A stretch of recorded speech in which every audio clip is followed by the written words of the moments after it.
right now we only have look at the vacuum diagrams. Okay. So now let's look at the general observables. Before talking about general observables, let me just again make a side remark, which is the gauge versus global symmetries.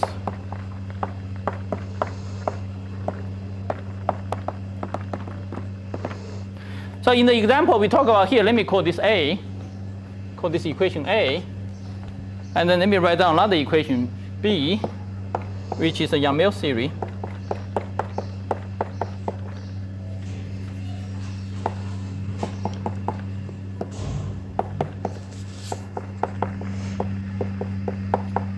Okay. So the difference between A and B, so the A is this guy. So the difference between A and B is that A, as we discussed last time, is invariant on the global symmetry. Is that there's a UN global symmetry.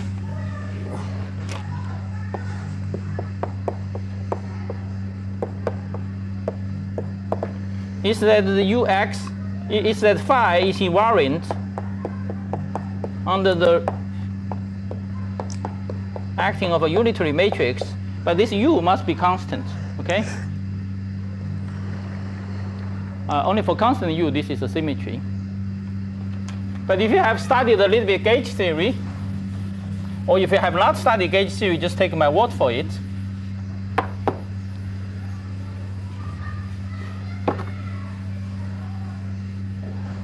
The B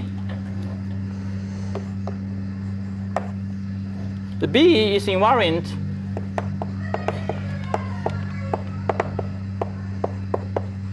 under a local symmetry, a local UN symmetry.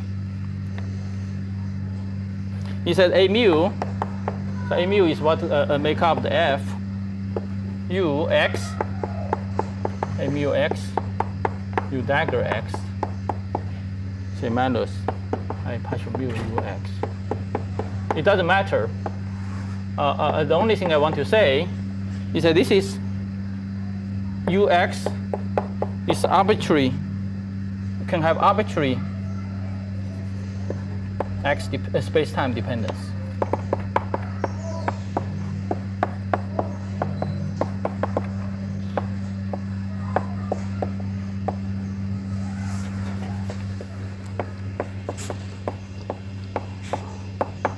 Okay, just like the generation of the. طبعا هذه المعلومة في غاية الأهمية، لأنه عندما يقول أن يكمل equation معادلات يكمل invariant under local transformation أو عند gauge transformation، هذا يعني أن ما يحدث عميقا في هذا الفضاء لا يعنينا. وأتحدث عن هذا الأمر covariant derivative الفيديو الذي يتحدث عن covariant derivative، وأن النسبية الخاصة مكسورة في covariant derivative، وأن الجيج ثيوري تعطينا النتائج لا تستطيع أن تصف الفضاء الداخلي العميق الذي يحدث فيه التفاعل. وبالتالي شرط الانفاريانس أو اللا تغير في تحت تأثير جيج هو مربوط بالأبعاد. يعني طيب مثلا نحن نعلم أنه عند تفاعلات الهيدرونات الكبير فإننا نرى خروج كتل، لكننا لا نرى كيف تشكلت هذه الكتل في الريال تايم. يعني ناهيك عن الأجهزة، لأن الأجهزة تكنولوجيا الأجهزة ستخبرنا كثير من الفيزياء. صح نحن تكنولوجياتنا يعني أجهزتنا محدودة جدا، لكن إذا طورنا هذه الأجهزة سنرى أن إذا أردنا أن نصف فيزياء دقيقة في هذا الفضاء الدقيق فإننا سنعلم مباشرة أن السيمتريس كلها تنكسر أو أغلبها تنكسر. سيمتريس الجيج، سيمتريس النسبية الخاصة symmetries of special relativity, symmetries of Lorentz. كل هذه symmetries تنكسر في التفاعلات دقيقة. لهذا نحن لا نرى غير كتل تخرج من هذا التفاعل، لكن لا نستطيع أن نرى التفاعل في الريال تايم بسبب معدلات تدفق الفضاء والمكان. مرة أخرى رجعنا تاني لمعدلات تدفق المكان والزمان، وأن الفضاء ثنائي الأبعاد يدافع عن نفسه، وهنا يستخدم آلية للدفاع عن نفسه وهو طرد الكتل. لكن في هذا الفضاء العميق ماذا يحدث؟ كيف تكونت الكتلة؟ ولماذا كيف الفضاء ثنائي الأبعاد تفاعل مع هذه الكتلة ليخرج كوارك ثقيل ويخرج بوزونات هيجز، ولا يخرج بوزونات WZ التي تعطي كتلة عالية هي للكوارك مثلا بوتوم للكوارك توب. لماذا هذا التنوع في خروج الكواركات؟ كل هذه تحدث في الفضاء العميق الذي تنكسر فيه هذه السيمتريز. طبعا نظرية اليات فسرت هذا الأمر في كتابي الحلقة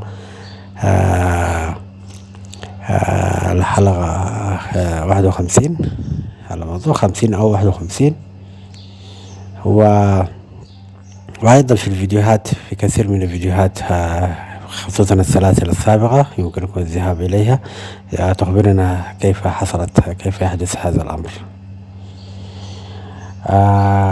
بالتالي يكمل إلى درجة معقولة تعطينا invariance under gauge transformations.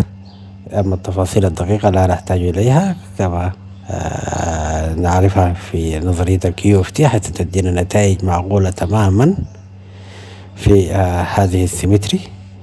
ولكن إذا أردنا تفاصيل دقيقة فإن تطبق نظرية اليات.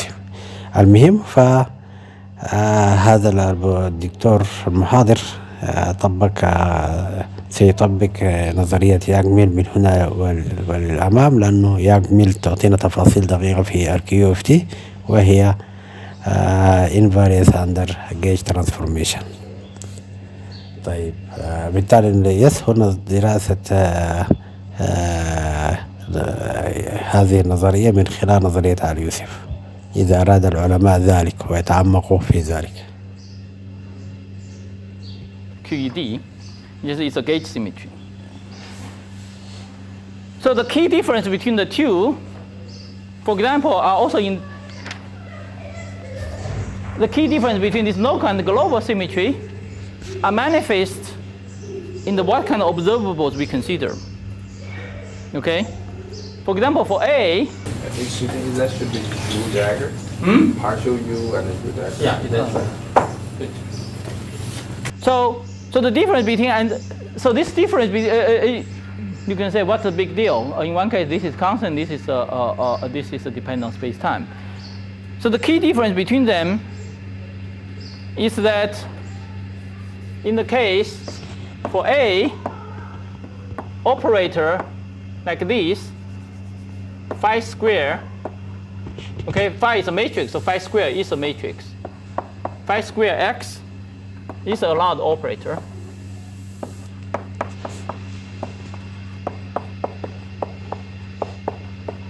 Okay, it's a allowed operator. So this operator is not invariant under this global UN symmetry, but it doesn't matter because this is a global symmetry. So this is a allowed operator. But if you have a gauge symmetry, then all operators must be gauge invariant. Okay?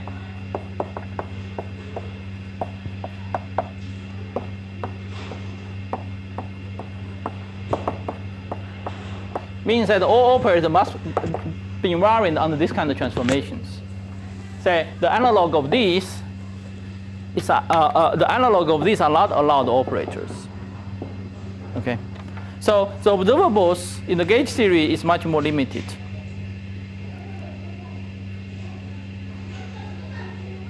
Okay. So we will be interested in gauge theories. Okay. We will be interested in gauge theories.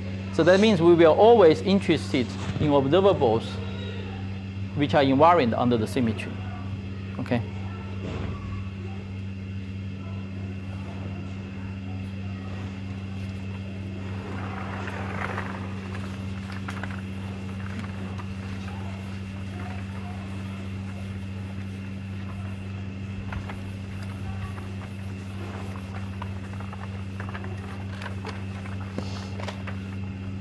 So we are interested in gauge series.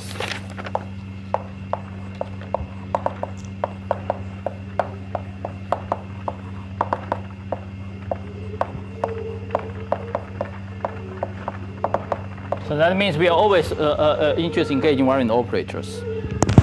And so the kind of Lagrangian does not matter.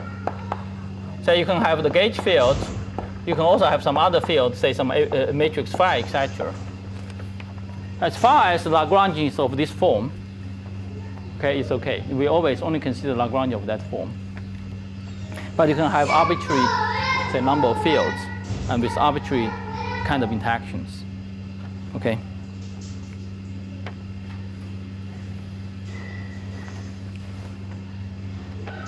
Okay, so in such a theory, then allowed. So let's, for simplicity, let's consider local operators. Then in this kind of theory, then allowed, say, local operators must always have some kind of trace in it. Say, you must have the form trace f mu, or trace phi square, etc. Okay? Or trace phi to some power fn, phi to some power of k, etc. You can also have operators with more than one trace, say trace phi square, trace, say f mu, etc. Okay. So we are going to make a distinction. We call the operator with only a single trace, we call them single trace operator. And the operator with more than one trace, we call them multiple trace operator.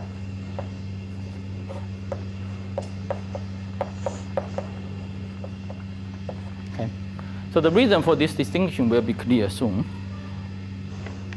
Okay. So multiple trace operator, it's self-evident, again, self-evident that the multiple trace operator can always be written as product of single trace operators. Okay? So let me... I have a question. This is the only possible case to have a local, gauge invariant operator that f nu times f nu. Yeah. I always consider local gauge invariant operators. We consider gauge theories. Yeah. So this combination f nu times f nu is only... No, this is gauge invariant. Okay. The only gauge invariant component that we can use. Sorry? It's the only gauge invariant component we can use to construct the gauge invariant local operators. Sorry, I don't quite understand what you mean. Okay. No, this is just one specific operator. No, you can take f to the power n, an arbitrary number of f. Once, as far as they are inside the trace, it's always gauge invariant. I see it. Yeah. Yeah, I'm just writing down a particular example. So just for notational simplicity, I will just write. So from now on, I will just denote the single trace operator. Single trace operators collectively just as O with some script n, which denote the different operators. Okay, so n denote different operators. And then the multiple trace operator, then you have O1, O2, then will be a double trace operator, and O1, O2, O3, say times O3 would be a triple trace operator, etc. Okay? And just label different operators. Yeah, I'm using an abstract notation.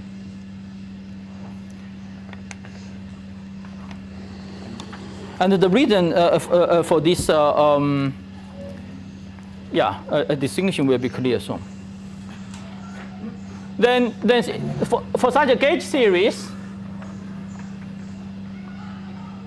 the general observables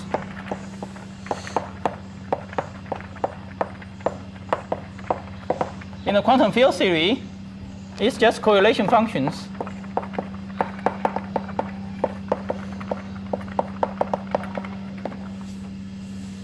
of gauge invariant operators. Okay.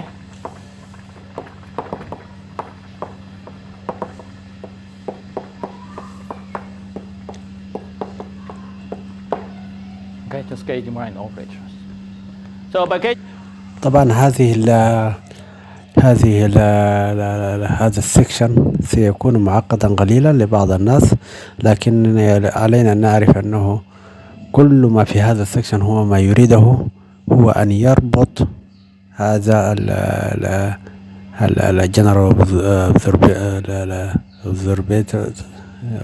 observables general observables التي يعني يعتمدها مثل تكون gauge invariance، يجب أن يربطها بماذا؟ باللوك زي اللي هو connected vacuum connected diagrams، لأن اللوك زي أصبحت معرفة جدا وتحتوي على، وهي عبارة عن ماذا؟ السميشن الذي رأيناه قبل قليل، السميشن ل n سكوير مضروبة في سميشن ل تعال نذهب إليه نشوف.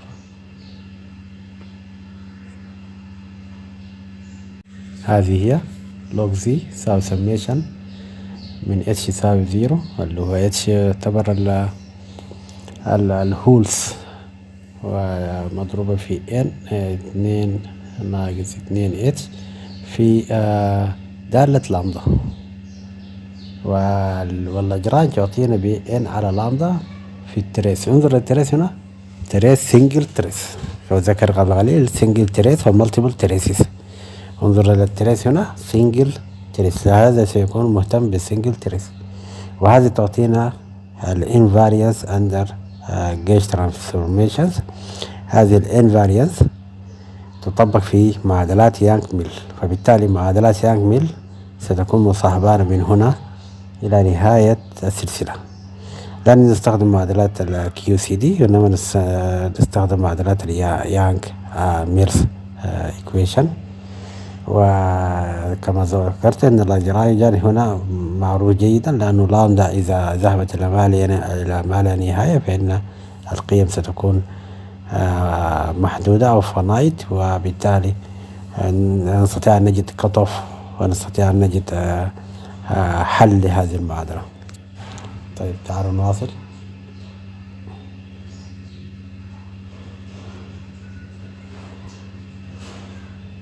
Have local operator, non-local operator, etc. Yeah. So for simplicity, I will restrict my discussion only on the local operators. But local operators means that the fields evaluate at a single point. Okay.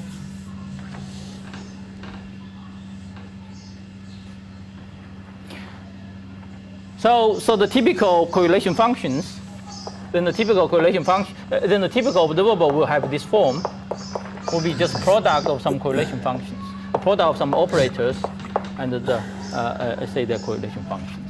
Okay. By C, I mean the connected correlation functions. So you can see immediately, since multi-trace operator are just the product of the simple trace operator, and the correlation function of a multiple trace operator can be obtained from those of single trace one, you just identify some of the x, then that will be enough. Okay? And so we only need to talk about the correlation function of single trace operators. So another question, let me call this equation 1. Another question, follow what we discussed before, is how do we decide the independence of this guy? So previously we determined the independence of this vacuum diagrams of this partition function.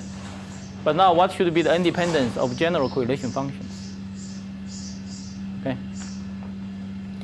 So one way to do it, you just start immediately calculating, and then you can find some rules, etc. But actually there's a very simple trick. There's a very simple trick to determine the independence of this. So now I will explain, now I will tell you. So I will not give you any examples because this trick is so nice. and it just works very easily.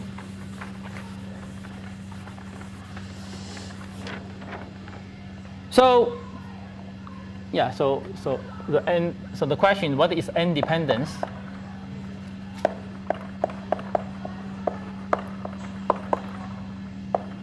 Of what? Okay, so this is the question we want to address. So here is a very simple, beautiful trick. So let's consider the following generating functional. So in quantum field series, when we talk about correlation functions, it's always convenient to talk about generating functionals.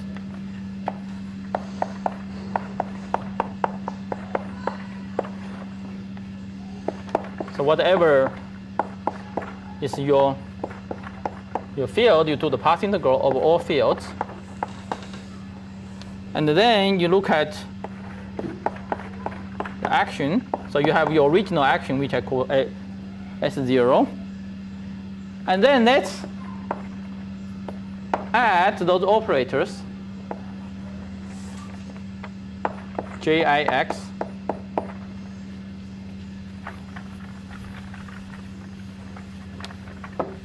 OIX,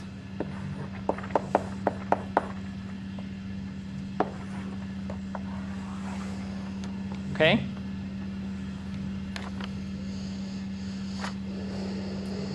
Yeah, so this is a standard story. When you take derivative over Ji, then you will bring down a factor of Oi, then that essentially gives you the correlation function. Okay, for example, the correlation function, the connected correlation function of n, the connected correlation function would be just you take derivative of log z, and then delta J1 x delta Jn x8 xn. And then you set j equal to 0, then set all the j equal to 0. Then that gives you the endpoint function. Okay, I should write I here. So I to the power n. Okay.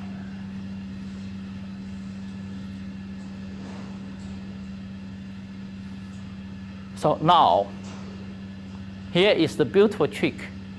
You can determine just in a single shot the independence of this guy. Okay?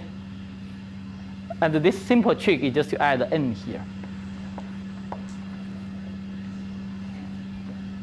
You add n here. In order to get the correlation function, we need to divide it by n to the power n, because now in order to get OI, you need to take derivative of n times Ji, so you also need to divide it by 1 over n. But why does this help? Why does this help? It helps for the following reason. Let me call this whole thing as IS effective. Okay? IS effective. So the key thing is that with OI, single trace operators, single trace, okay? Then this S effective then has the form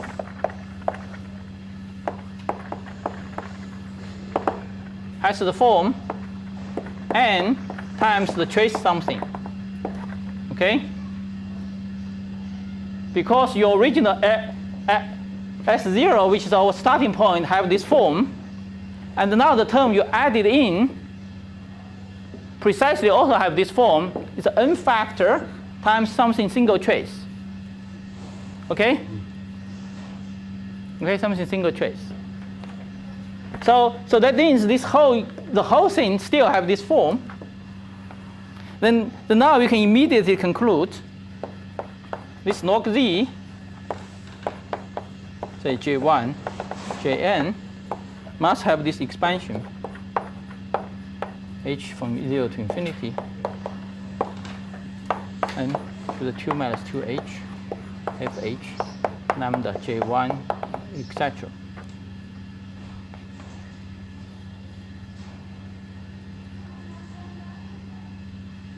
Okay, so adding that n is a powerful powerful trick. So now you can immediately, just from here, we can now immediately find out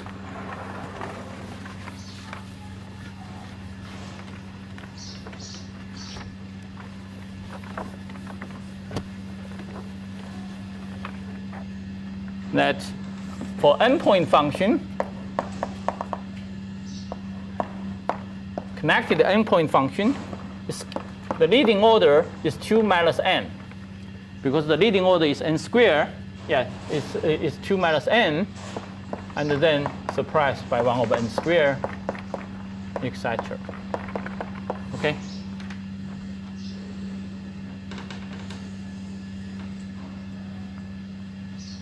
Okay? Good? So for example, if you look at the 0-point function, which is essentially the partition function, so this is order n squared, so this is what we found before to leading order. Okay? And if you look at the 1-point function, some operator, then it will be order n. If you look at the 2-point function, connected 2-point function of some operator, that will be order 1. And the 3-point function of some operator will be order 1 over n, at the leading order. And then all higher order just down by 1 over n squared compared to the leading order. And again, the leading order is given by the planar diagrams, because the leading order contribution to here, in terms of this S effective, is planar diagrams. And then there must be, and those things just obtained by throw away external lag, so they must be planar diagrams. Okay? So again, this comes from planar diagrams. Good. So now let's talk about the physical implication of this. So what does this mean? Okay. So we have found out that this is our independence for our gauge invariant operators. Okay. So what does this mean? Now let me talk about physical implications.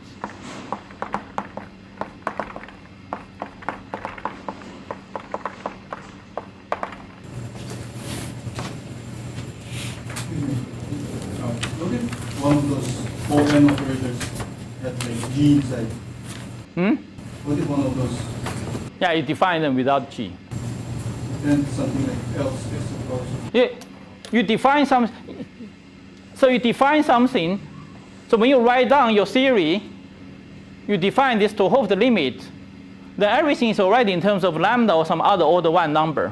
So that can depend on those numbers in the arbitrary way. It doesn't matter. It can depend on coupling count in the arbitrary way, but it cannot have independence defined inside the operator. Yeah, once we introduce this to hold the limit, then the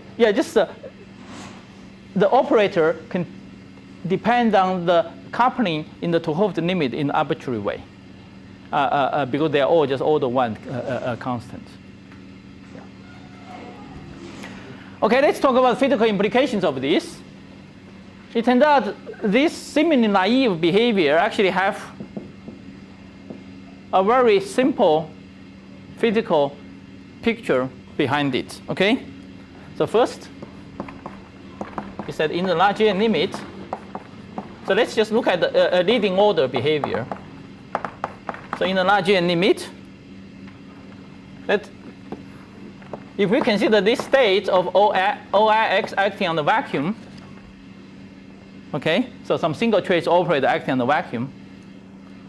So I again just label different operators. This can be interpreted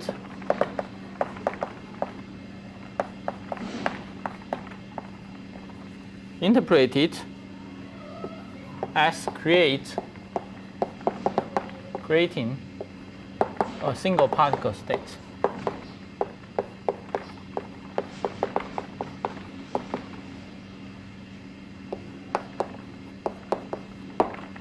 Okay. I'm first describing the conclusion, then I will explain why. So if you consider the state obtained by adding a single trace operator on the vacuum, then this can be interpreted as a single trace, a single particle state. Say if you act on a double trace operator on the vacuum, then this can be interpreted as a two particle state. Similarly, say ON acting on the vacuum would be like n particle states. Okay. Now why this is so? Why this is so? So I will support this statement using three arguments. Okay. First, remember OI, OJ, the connected Green function of any two operators are of order 1. Okay. So we can actually just diagonalize them. We can just diagonalize them.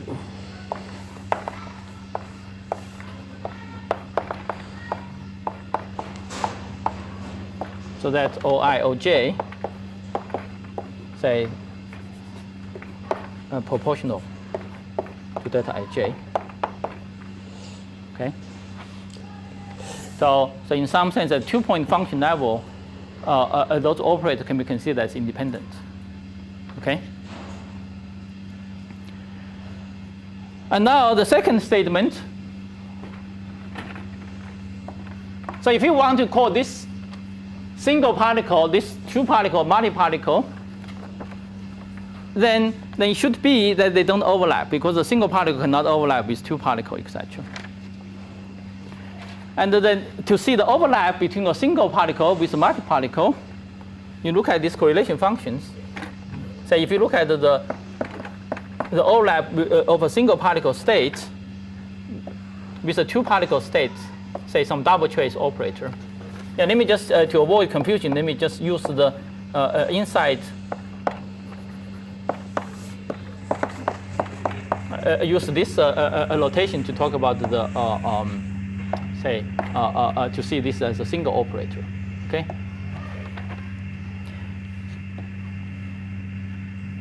So if you can see the overlap with this single trace operator with this double trace operator, and this double trace this whole thing is like a 3-point function. Okay, you just put these two operators at the same point. So from our discussion here, such a connected Green function is of order 1 over n. So this goes to 0 compared to the to this overlap with itself. Okay. So that means in the n goes to infinity limit, there's no mixing between what we call the single particle state, single trace,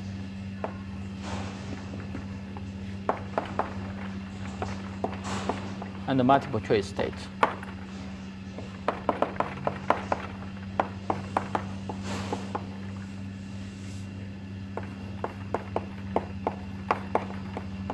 Okay. طبعا هنا في دلالة عميقة جدا، وأنا حقيقة حتى الآن لم أستوعبها. في دلالة عميقة جدا.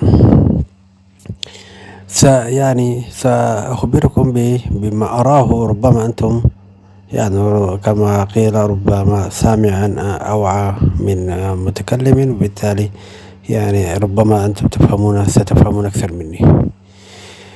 ما يعني أنه ليس هناك overlap أو ليس هناك تفاعل بين هذه الجسيمات بسبب أنه الobservable يعني خلق state منفصل تماما، بالتالي هذه التفاعلات بين الجسيمات لا يمكن.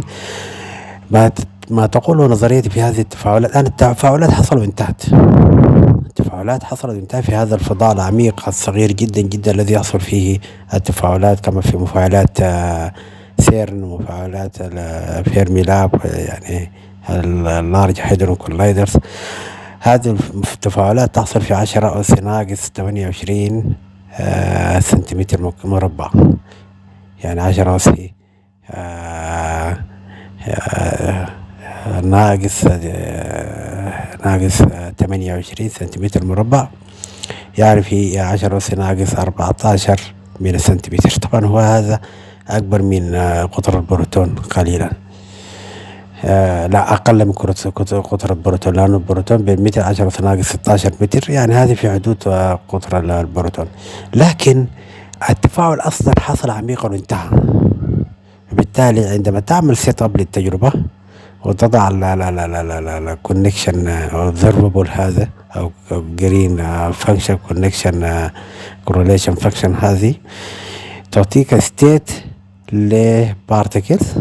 هذا البارتيكل انتهى خلاص، يعني حصل التفاعل وانتهى وخرج البارتيكل هذا في ستيت معينة، لكن الستيت لا تخبرنا به كتلة هذا البارتيكل وحجم هذا البارتيكل وطاقته وكل شيء داخل التفاعل، لكن تستطيع أن تخبرنا خارج التفاعل.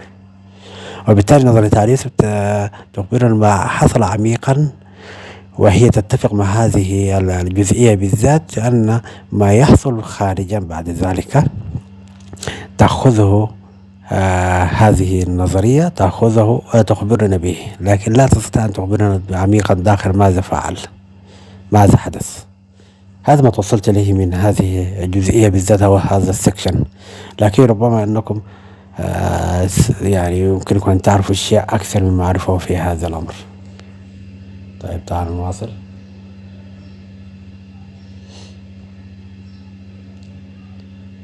طبعا هذا الذي يؤدي إلى عدم تفاعل الجسيمات مع بعضها البعض، لأن الجسيمات خرجت من المفترض أن تتفاعل فيه، وهو الفضاء الصغير جدا الذي اضطر الفضاء ثنائي الأبعاد غير متناظر أن يطرده، وبالتالي الفضاء الثنائي الأبعاد يطرد الجسيمات بعد حصل التفاعل هذا واختلط النابل بالحابل وطرد هذه الجسيمات. هذه الجسيمات تخرج بهيئتها، لا تحتاج أن تتفاعل مع بعضها البعض، لأن التفاعل بين الجسيمات مع بعضها البعض يتحكم فيه الفضاء ثنائي الأبعاد غير المتناظر، وبعد أن تندمج الكتل والطاقات مع بعضها البعض هذا الفضاء يكسر كسرا عشوائيا يكسر تناظرات كسرا عشوائيا ويخرج الكتل على هيئتها، بالتالي تخرج لنا مختلف أنواع من الكتل وليست كتلة واحدة من هذا التفاعل.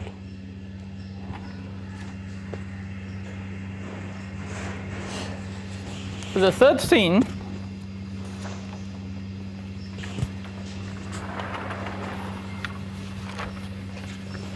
is that now let's look at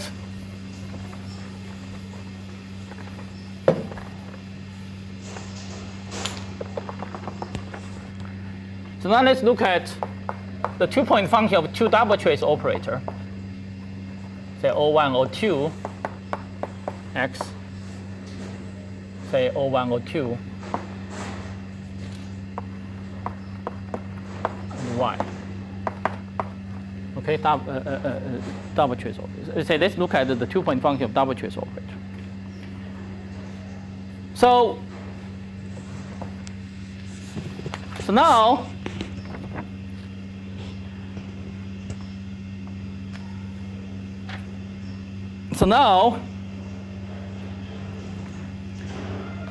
there's a leading contribution to this. So let's include all diagrams also disconnected or connected.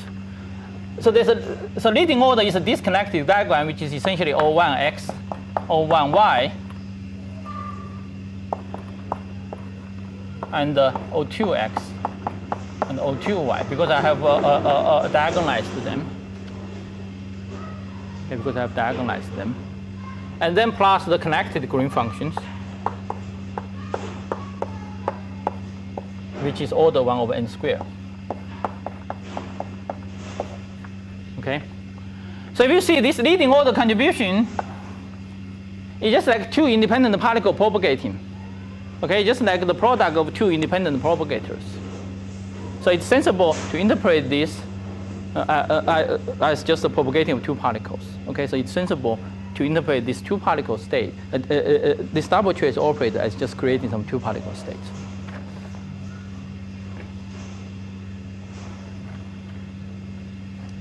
Yeah, again, this goes to 0 in the large n limit. Okay. So I should emphasize, when we call this a single particle state, it's not necessary they really exist on shell particle corresponding to this state. We are just saying that the behavior of this state can be interpreted as some kind of single particles. Okay, it's just the behavior you can just interpret as single particles. It's not really necessary they exist as stable on-shell particles. In certain cases, there might be on-shell particles, actually stable on-shell particles associated with this kind of state. But for this interpretation to be true, it does not have to be. So in QCD, actually sometimes such a state exists. So we call them global state. Okay, for example, in QCD, the analog of this kind of operator can create some state which they're short-lived, they're not long-lived. They could decay, and so they're typically called global state. So from now on, we just call them globals. Okay, just call them globals. وإذن هنا نعرف أن قلو يعني الصبغة أو الصمغ بول كرة الصمغيات. كرة الصمغيات معروف أنها مصمتة، يعني لا نعرف ما هي داخل، إنما هو هذا الصمغ الذي يتفاعل مع بعض البعض، لكن بالنسبة للإنسان الخارج لا يرى هذا التفاعلات داخله، فهي تشبيه عميق جدا. ونظرية أليس تستطيع أن تخبر ماذا يوجد في الجلوبولز هذه، ماذا يوجد في الجلوبولز هذه. ولهذا نظرية أليس تعتبر أشمل من هذه النظرية، وما ينبني على هذه النظرية أيضا نظرية أليس تعتبر أشمل منها. طيب تعالوا نواصل. So this is the first implication. The first implication is that just a single particles, a single trace operator can be interpreted as create single particle states, and the multiple trace operator can be interpreted as create multi-particle states. And now the second is create single particle states. So that just a single particles, a single trace operator can be interpreted as create single particle states, and the multiple trace operator can be interpreted as create multi-particle states. And now the second is that if these global operators, the fluctuations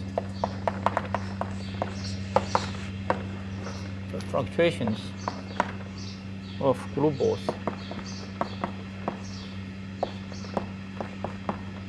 suppressed.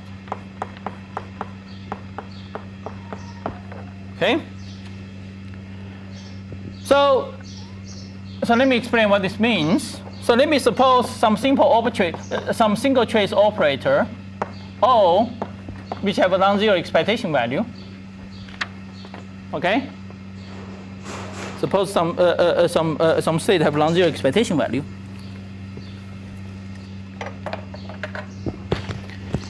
And then let's look at the variance of this operator, the variance of this expectation value, which is just given by O square minus O square, so the fluctuation. Okay? And this is by definition just a collected Green function of O square. Okay, this is the full O square. This is a disconnected one. So this is just a collected part of the O square. And this from Nagier independence, we know this is order 1, order n to the power 0. Okay? So that means, but this below is order n. It's order n. So that. So the variance of this compared to the expectation value of this operator itself is suppressed in the larger limit. So essentially, in the large n limit, so that means the variance divided by operator itself is 1 over n, which goes to 0 in the large n limit. Okay. So similarly, if you have a 2-point function, say suppose each 2-point function, so each O1, O2 have non-zero expectation value, then you can factorize this O1, O2 plus O1, O2. So this is disconnected part. And again, this will be of order 1. But this part is of order n squared. Okay? So essentially, the disconnected part always factorize. The disconnected part always factorize. Yeah, it's just like just connected part is always small compared to disconnected part. So this is like a classical theory.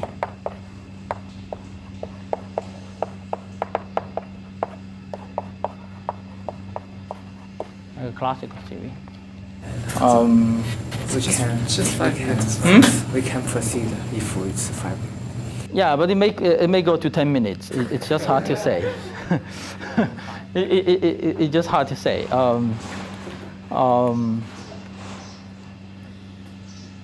Yeah, let me do it next time. H, which is the topology of your diagrams. And then to the power n to the minus n, n is the number of the endpoint functions, the minus 2h, then say some function fn, which can depend on the coupling constant, and also will depend on x1, x2, xn, etc. Okay? So this will start as leading order, which n to minus n, which come from the planar diagram. And then the next order just n to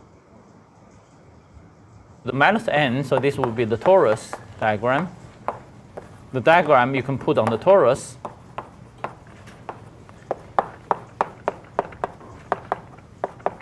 Or genus 2 diagrams, okay?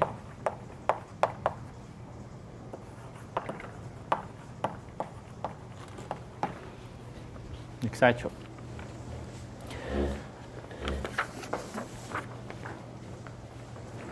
So we also discussed that this behavior has important physical implications. We talked about 2 implications. We talk about 2 implications.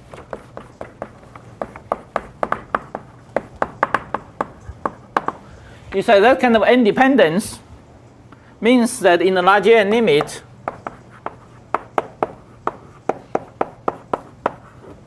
say in the n go to infinity limit, we can essentially treat the action of the single particle or a single trace operator, say on the vacuum, as generating a single particle state.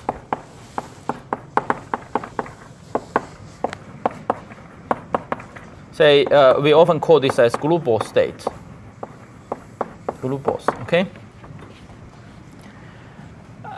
So this single particle state, they don't have to appear really as, say, asymptotic states in your scattering, etc. It just say the behavior of such states behave like single particles. And then if you act on the double trace operator on the 0, then that gives you the 2 particle state.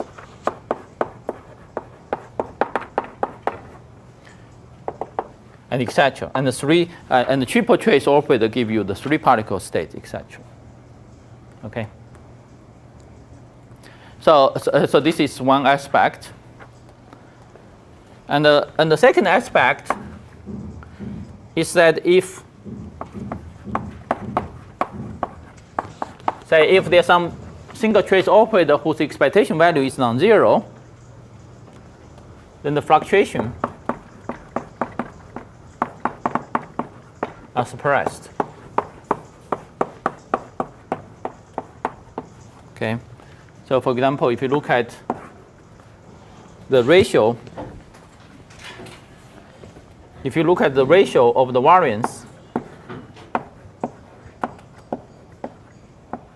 so O square, the connected part of the O square is essentially the variance of the of this guy, and divided by expectation value itself, then scales 1 over m because of that behavior, and this goes to 0. Okay, in the large n as n goes infinity. So that means the fluctuations are suppressed. So any questions regarding this?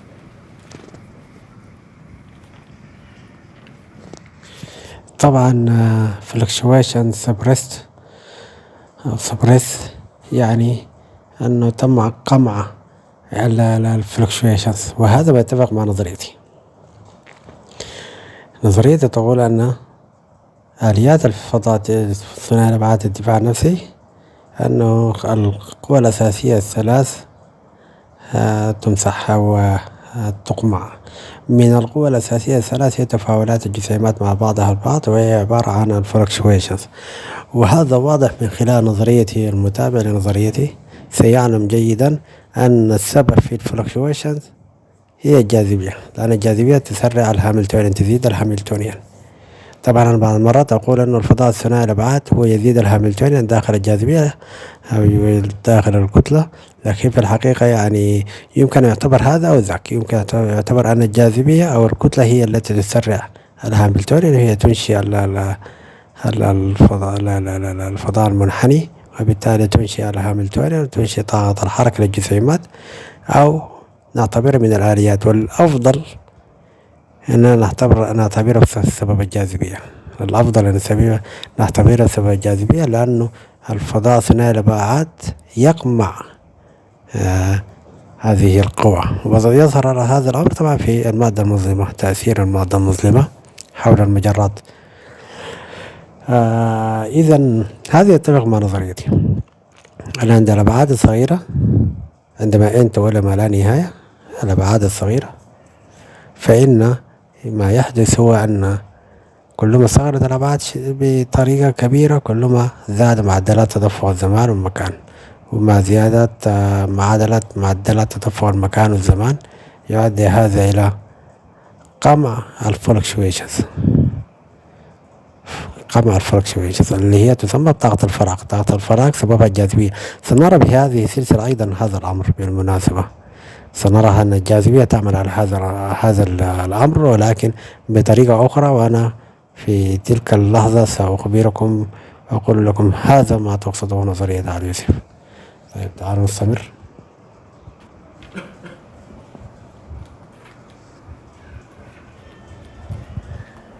Good, okay.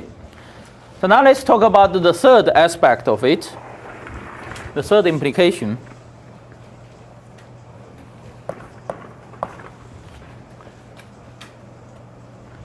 So now suppose we interpret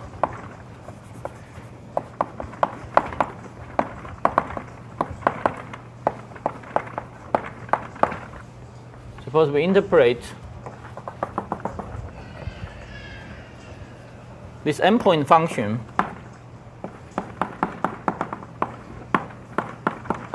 so disconnected endpoint function, say which I can symbolically write as, say, some kind of blob. Then you have n external legs, say 1, 2, 3, n minus 1, n. Okay. So each line means the external operator insertions. So if we interpret this as some kind of scattering amplitude,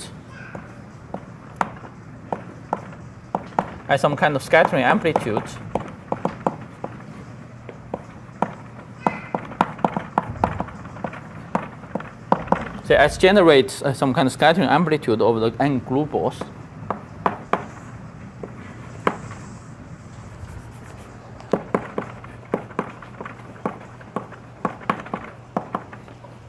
N glucose,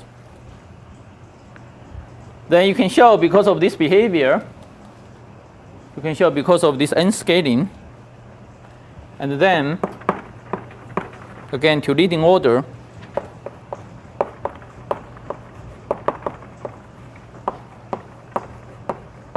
in the n goes to infinity limit,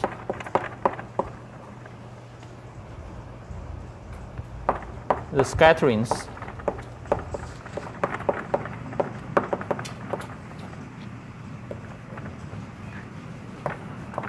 are classical.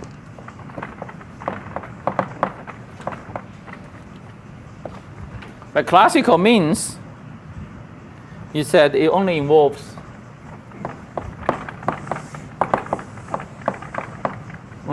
tree level scatterings.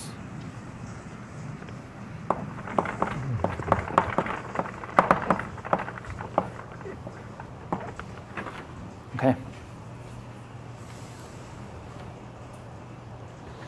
طبعا هذه الجزئية أيضا واضحة جدا، وهي من خلال أنه زيادة ال globals أو دار نقول الجسيمات في منطقة معينة. هذه الجسيمات عند زيادتها فإن يحصل ما يسمى بالتايم دايليشن إلى حد معين، لأنه الفضاء بعد ذلك سيفاعل آلياته للدفاع عن نفسه، وبالتالي يمكن اعتبار الأمر كلاسيكيا، اعتبار أن الأمر كلاسيكيا بسبب التايم دايليشن، بسبب وجود الكتلة هنالك. لكن بعد ذلك إذا زادت الكتلة اللي هو الجسيمات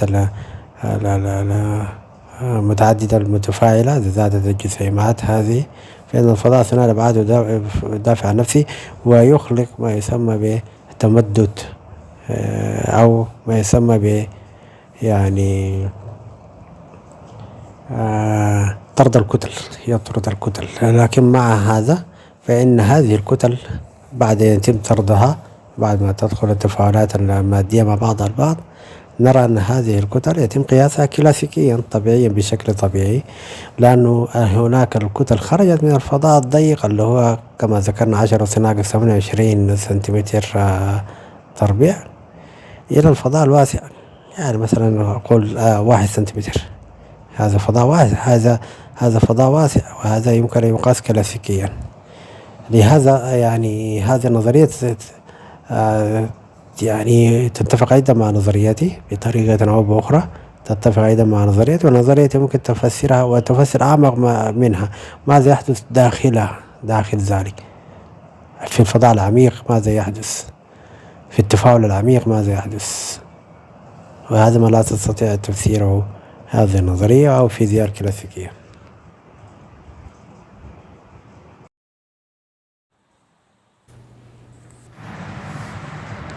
So now I'm going to show this. This is the conclusion. So now I'm going to justify this statement. So before I start justifying this statement, do you have any questions?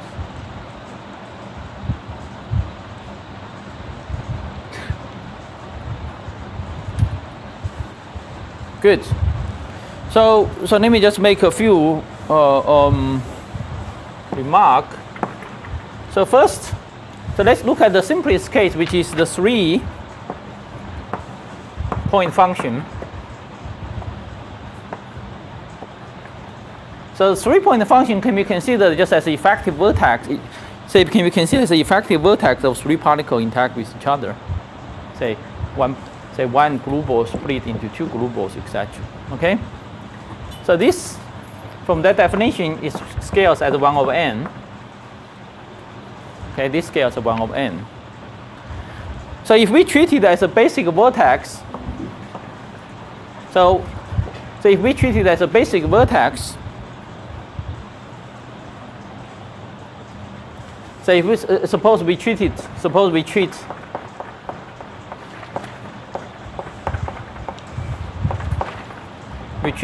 as a basic vertex,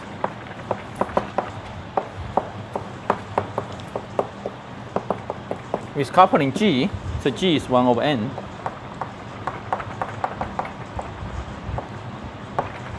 Okay. then from simple, then it's easy to see. Then tree level amplitudes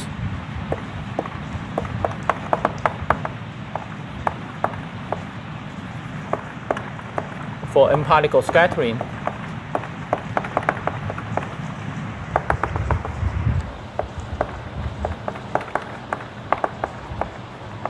particle scatterings are precisely scales as g to the n minus 2, which is n to the power minus 2 minus n, and this is precisely we see for the leading scaling here. Okay. So is this fact obvious to you that the tree level scattering for n particles with basic vertex given by g will scale like this? Sorry. Why is proportional to g? Because each in the double line notation, each line contributes to like a g square. So how that g comes from? No, which g you are talking about? Oh, no. Oh, maybe let me call it lambda. It's a different g. It's a different. Yeah, let me call it kappa. Or let me call it g tilde. Yeah, it's not the same. It's not the same g as before. This is just something I denote. I just call it some kind of effective coupling. Yeah. Yeah, just imagine you have a process whose basic interacting vertex is g tilde, and g tilde is order 1 over n, and then the tree level scattering for n particle will depend on this coupling to be g tilde to the n minus 2. Okay, is this clear to you? Yeah, you can just draw a tree diagram. You can see it immediately. Okay. So this is consistent. So this behavior is consistent to interpret that as a tree. But you don't actually have to assume the basic, the 3-point vertex. So you can also say, you can also include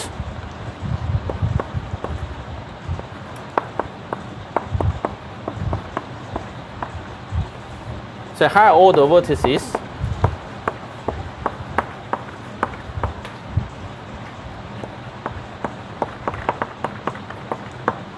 But your vertices which you include should be consistent with this scaling. Okay? Say suppose if you want to include 4 particle vertices, and then this should scale as g tilde square, which is n to the minus 2, because the 4-point connective function should scale as a minus 2. And similarly, if you have a 5-point vertex, then it should scale as g tilde to the cube, which is n to the minus 3, because the 5-point function should scale as n minus 3. Okay?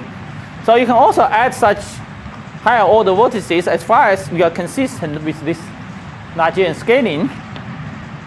So then you can easily convince yourself that even including such higher order vertices, that does not change this conclusion. Does not change this conclusion that the any tree level amplitude again for n particles will scale like this. Okay, will not change the conclusion. So this is second statement,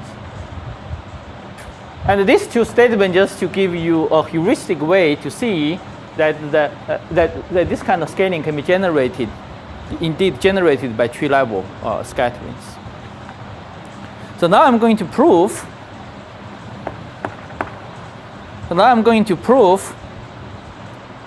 that in the Lagrangian limit to leading order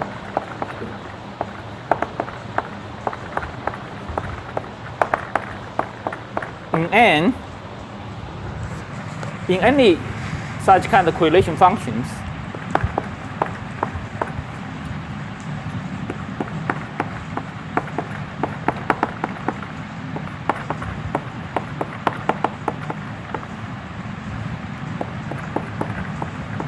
there are no more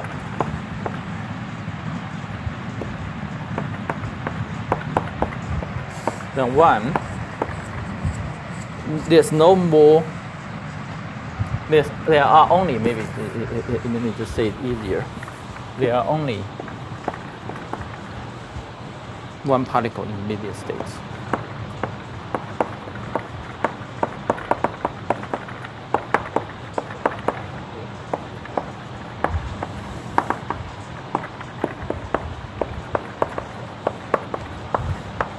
Okay,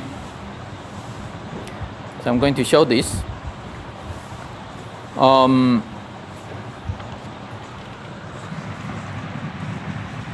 So let's consider, say, a so by one particle, I always mean one particle in this sense, okay? So one particle in this sense.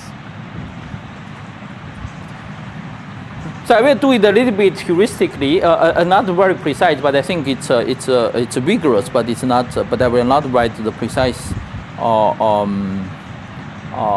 Yeah, we will not write vigorous formulas. So let's consider, just as an example, consider the 3-point scattering, 3-point functions. So I have 3 operators. I look at this connected green function. Okay. So now,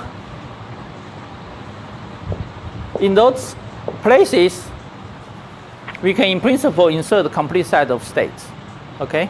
And those can be considered as an intermediate state contribute to this process.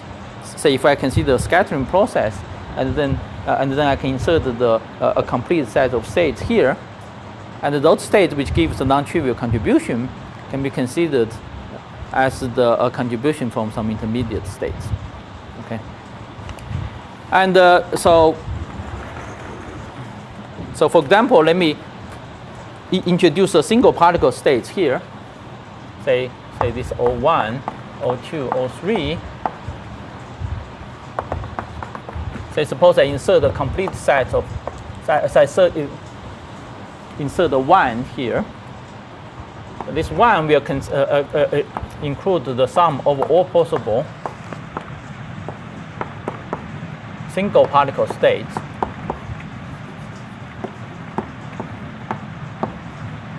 And also include for 2 particle states.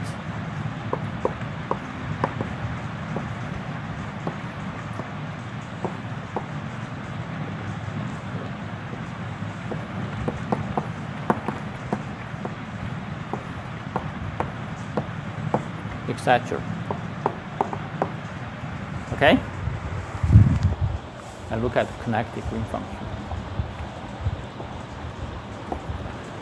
Okay? Yeah, just heuristically, when I insert the complete set of states, I can insert off like that. So now let's look at the scaling. So this guy, according to our general behavior, should scale so as 1 over n. Okay? So this guy is indeed scaled as 1. So 2-point function scales as 1 n to the power 0. And this guy scales as n to the power minus 1. So this term is okay. So insertion of the single particle state is okay. But now this will give you a higher order contribution because this scales as n equal to minus 1. And this scale as n equal to minus 2. So altogether, this contribute to n to the minus 3. Okay? So the contribution of the 2 particle states then will be suppressed compared to the contribution of the single particle states. And similarly with higher, even more particle states. Okay? طبعا هنا أيضا هناك تفسير فيها لما يعتبروا أن التفاعل الانترميديت اللي هو أو الانترميديت اللي هو التفاعل الداخلي الوسيط الداخلي يعتبر كواحد كبارتكل intermediate particle مثل الدبليو والزي يعني. في الحقيقة هذا ناتج من ماذا؟ هذا ناتج من أن الفضاء ثنائي الأبعاد عندما تتصادم الجسيمات في الكيو اف تي، فإن الفضاء ثنائي الأبعاد يعتبرهم كتلة، يعتبرهم عبارة عن طاقة. الكتلة والطاقة وإشعاع وكل ذلك يعتبر عبارة عن طاقة، ويعتبرها طاقة مركزة في مكان واحد، وبالتالي يحاول أن يفرغها. لكي يفرغ هذه الطاقة يقسم هذه الطاقة انقسامات أو تقسيمات شبه عشوائية، ولذلك تخرج من هذا التفاعل كتلا مختلفا ألوانها.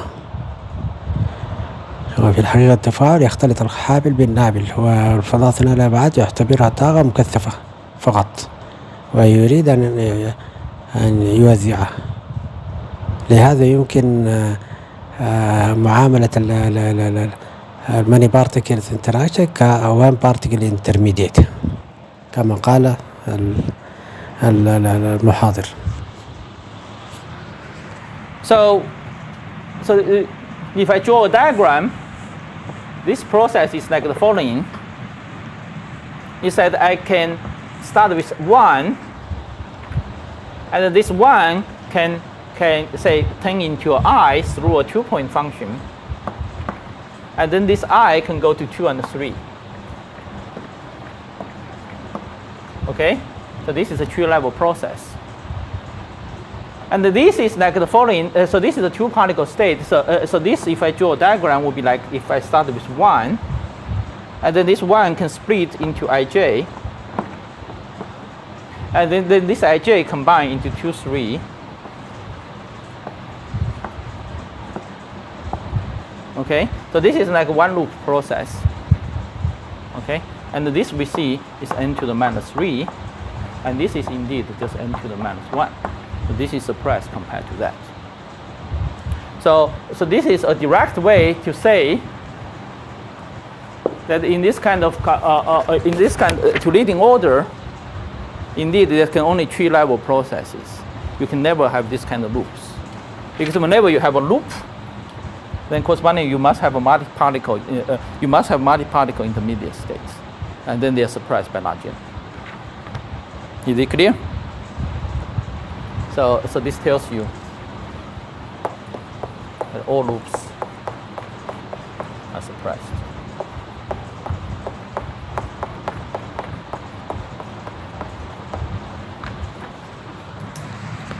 And so ABC together, so this ABC together then justify the statement that to leading order this scattering amplitude involving only tree level. When you have only a tree level scattering, then this is like a classical story. Only loop, so as you learn in quantum field theory, the loops can be considered as quantum fluctuations. And if you only have trees, it's essentially just a classical process. So when you solve the classical equation motion, and what you get is the tree level processes. Okay. Yes. What is the number of operators scaled like n? What is the number of operators in this sum? Right. Scaled like. That's a very good question. And essentially, by definition, such operator only scales. Essentially, by definition, those operate such kind of so-called single trace operators, and they scales at order 1. There's no. Just the way you can make such single trace operator is not proportional to n.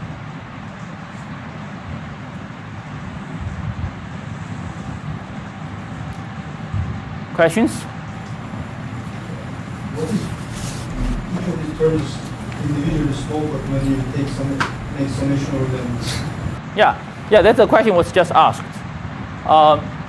So those operators, if you count them, the number of single trace operator you can construct is independent of n. And so when you suppress them by n, and there's nothing you can compensate for them. In principle, there's nothing can compensate them. So So like how many operators that are like OIOJ can you construct? Like, what is the magnitude? Oh, it's infinite number of them. It's infinite number of them, but the key is the infinite compare. It's a factor. Yeah, it's infinite. It's infinite, but compared to the Lagrangian limit, it's still order 1. It's infinite. It's infinite, but it's order n to the power 0. It's at m to the power 0. And so, but they will be suppressed by physical, they will be suppressed by physical process. Say, for example, say this operator, say have some dimension. Say this operator, suppose this particle 1 have some energy, and a particle has some energy, and then the process of this generate these 2, and when their energy become very large, then it's suppressed, and you have this kind of physical suppression. Of course, if you include all energies, there are infinite number of them, but in effective, you can, if you consider energy conservation, this kind of thing, then essentially there's a finite number of contributors. Yeah, but the key is that this is order n to the power 0. Just maybe one more thing. Yeah. What if it includes the loop closed by itself? Yeah. Like a closed Fermi loop in QED. I mean, it doesn't need to involve multiple states. It can just bend and then. No. Loop always involves particle states. Say any loop, when you cross it, there's always 2 states. You don't need to cross it at the end. Like sorry, I don't quite understand. Any loop, by definition, when you cross it, there's always 2 points. Then that means this is more than 1 particle. just something like this. Don't cross any. No. You cross here, you still have 2 particles. Oh. Yeah, you cut at any time, there's still 2 particles. Yeah. Okay, let's summarize. So now let's combine 1, 2, 3.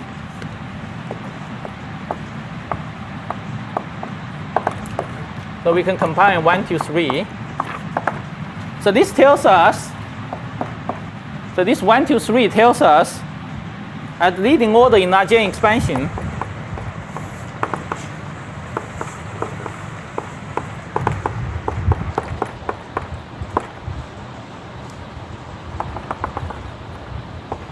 we have a series,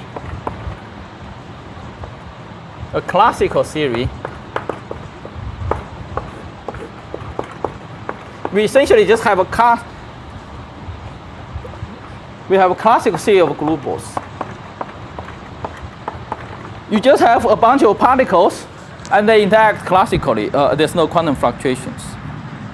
And with interactions,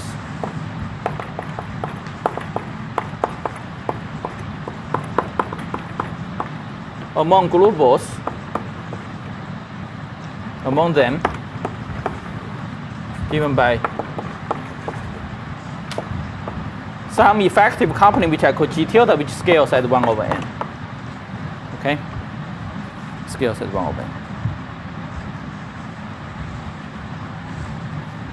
So let me just elaborate this statement a little bit more. So this can be considered as, say, when we take a gauge theory, say for example Yang-Mills theory, say QCD, you take n go to infinity limit, and you take h bar finite. So by definition, when we talk about this theory, h bar is always finite. But in the n equal to infinity limit, this is equivalent to a global theory.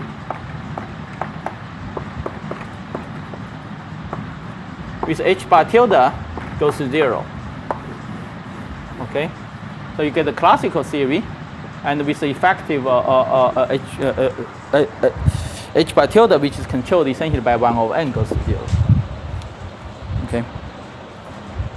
So here you can do perturbative expansion 1 over n. So this is just a leading order. Here you can do perturbative expansion in 1 over n. So in this side, it's like some kind of semi-classical expansion.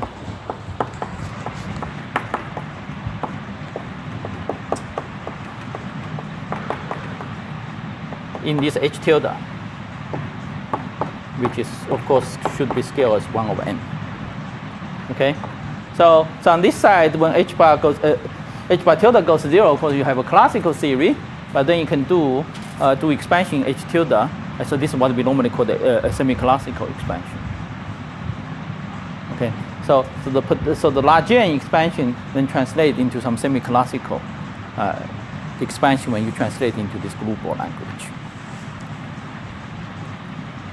And we will now. So is this clear? Yeah, this is a little bit small corner. Is it readable?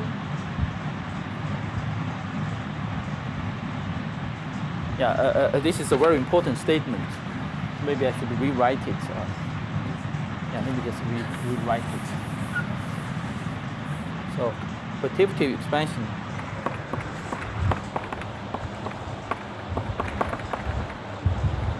Perturbation in n, in 1 over n. So this is equal to semi-classical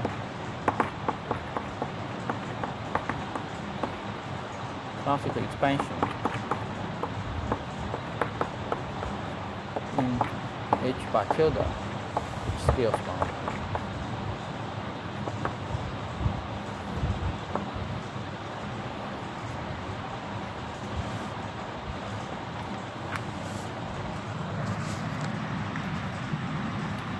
And we will now show that these guys, this global theory and this semi-classical expansion is actually a string theory. Okay, now we will not show that. I say I will motivate that. I say that's a string theory. So before I go that, do you have any questions? Yes. طبعا لماذا قال هذا string theory؟ لأنه h تساوي 1 على n وإن تذهب إلى ما لا نهاية، وبالتالي h أو جي تيلدا يعني هو التفاعل يذهب إلى الزيرو. وهذا ما ذكرناه من قبل، أن نظرية الأوتار أو داخل الثقب الأسود الفضاء يقسم نفسه، وكلما زاد تباعد الفضاء كلما نقص التفاعلات. تم كبح داخل الثقب الأسود. طبعا داخل الثقب الأسود عكس خارج الثقب الأسود. خارج الثقب الأسود يعمل على معاكسة الفضاء ثنائي الأبعاد غير متناظر، أما داخل الثقب الأسود الوضع يختلف. خصائص الفضاء ثنائي الأبعاد غير متناظر تترسخ داخل الثقب الأسود ما عدا شيء واحد أو شيئين، أن الهاملتوني يزيد. الشيء الأول. الثاني أن اتجاه الحركة تكون نحو المركز بفعل الجاذبية. يعني هنا الجاذبية أثرت تأثير مباشر على الفضاء الداخل الثقب الأسود. يعني لولا الجاذبية لكان الفضاء الداخل الثقب الأسود هو نفس الفضاء الخارج للثقب الأسود. شيء غريب أليس كذلك؟ حسب المعادلة مترية. تعال يوسف، حسب المعادلة مترية. تعال نرجع للمعادلة تاني. انظر لهذه المعادلة، نجد أن x و t النسبة بين x و t يقل في بداية الكتلة، يعني في بنقصان الحد الأول، وبالتالي يزيد في الحد الثاني، أو يعني يزيد في الحد الثاني مع نقصان r، مع نقصان في القطر. يعني نقصان الكتلة، أقصد زيادة الكتلة، مع زيادة الكتلة يزيد الحد، ينقص الحد الأول ويزيد الحد الثاني مع نقصان زيادة الكتلة ونقصان، يعني يمكن نقول r ثابتة أو نقصان r. هذا يعني أن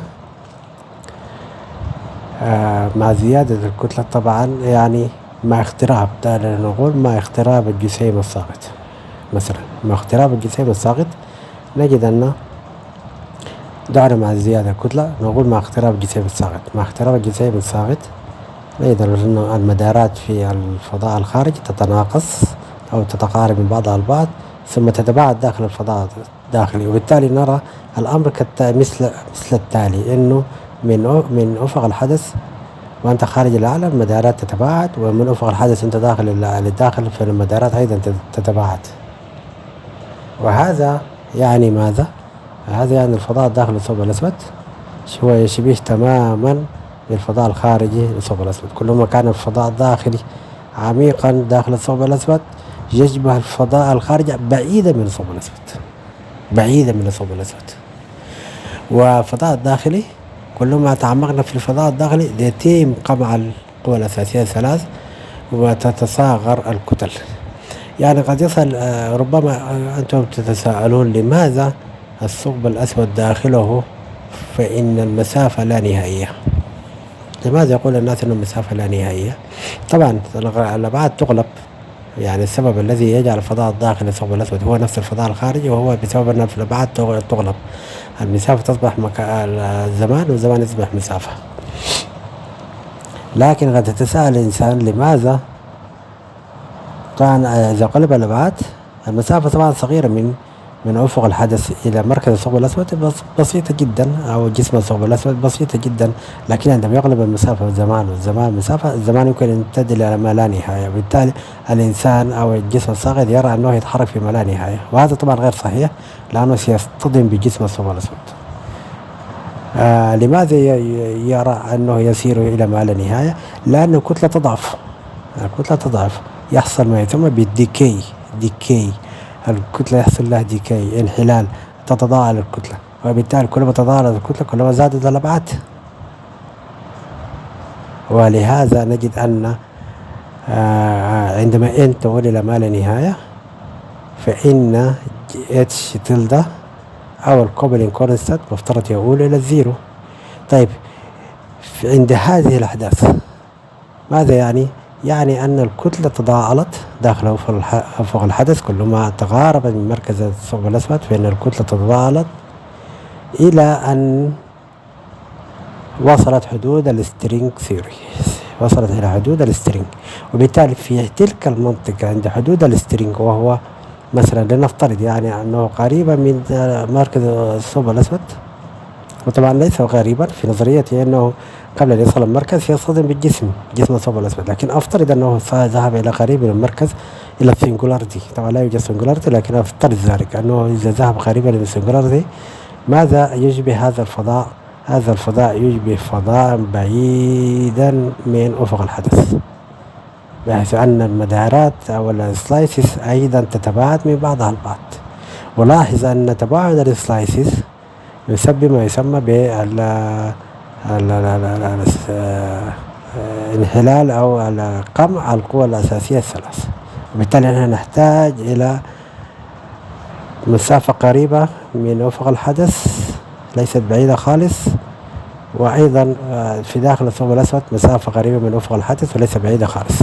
لكن هنا لأنه الأمر نظري يمكن اعتبار أن أي مسافة بعيدة، لهذا نقول أن n يساوي ما لا نهاية، أي مسافة بعيدة لا تؤثر، لأنه نظريا هذا نظريا عندما تأتي التجربة سيكون هناك محددات، لكن عندما يكون نظريا كنا نعتبر أن n تؤول لما لا نهاية كابيتال N، وأن h تلدا أو g تؤول إلى الزيرو، لا فرق في ذلك.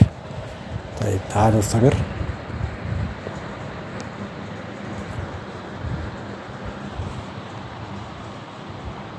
Just to clarify, doesn't the sort of second statement, like the fact that perturbation 1 of Orion corresponds to some classical expansion of each part tilde, like isn't that just a generalization of the thing you just wrote? Like it's the same statement. Yeah, it's the same statement. No. These two statements, they are not equivalent.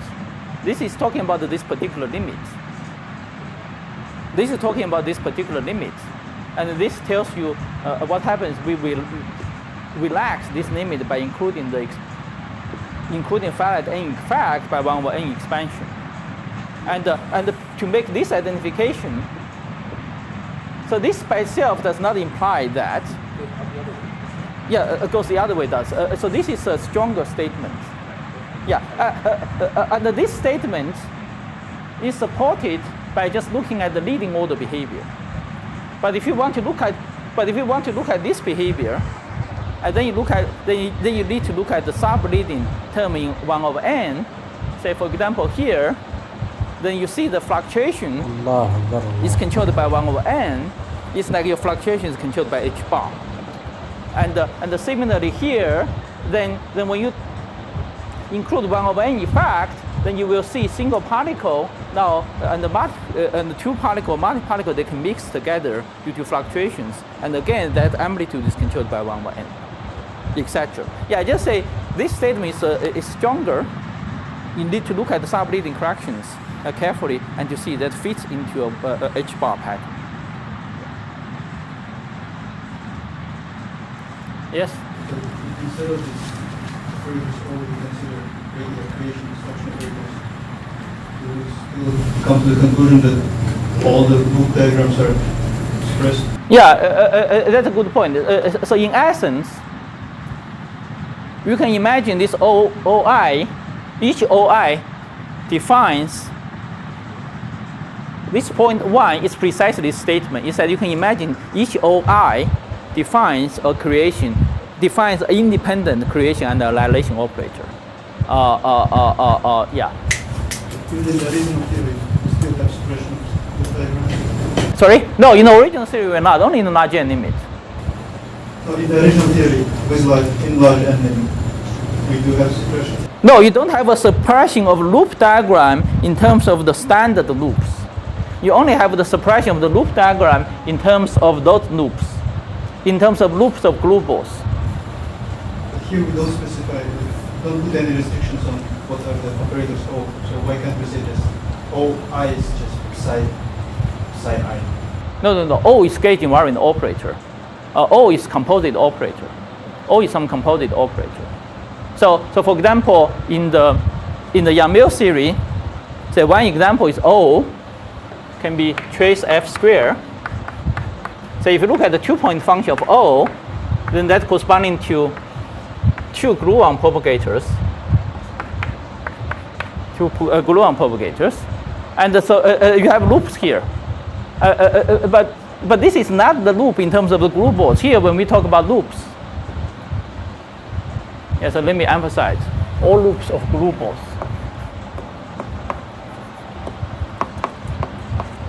Because here, so the key of this statement is that in the large n limit, and if you consider, if our thing is gauge invariant operators, then that's the physics you should consider. And you should not worry about the original stuff. And those they have loops, etc. They have finite H bar, etc. But in terms of those glue balls, then you have a classical theory. There's no loops. You only have 2-level scattering in the large n. Yes. So are we talking about general like gauge invariant operators or explicitly single choice operators? No. I have to talk about everything. Okay. So I mean, like a single O operator can be several traces. No. Single O is a single trace. No, single O is a single trace that's defined there. What about like non-trace gauge invariance operators? We don't consider them. You mean non-trace gauge invariant operator? No, every gauge invariant operator always involves trace. Yeah, sure. You will be a famous mathematician if you can construct something invariant which does not involve trace. Yeah, construct something about the matrix. Yeah, use something, construct something using matrices which does not involve in traces. Yeah, even if you do determinant, and determinant can still be written as traces. And just everything can be written as traces. So determinant would just if you have a determinant operator, that can just be written as like a product of. That's right.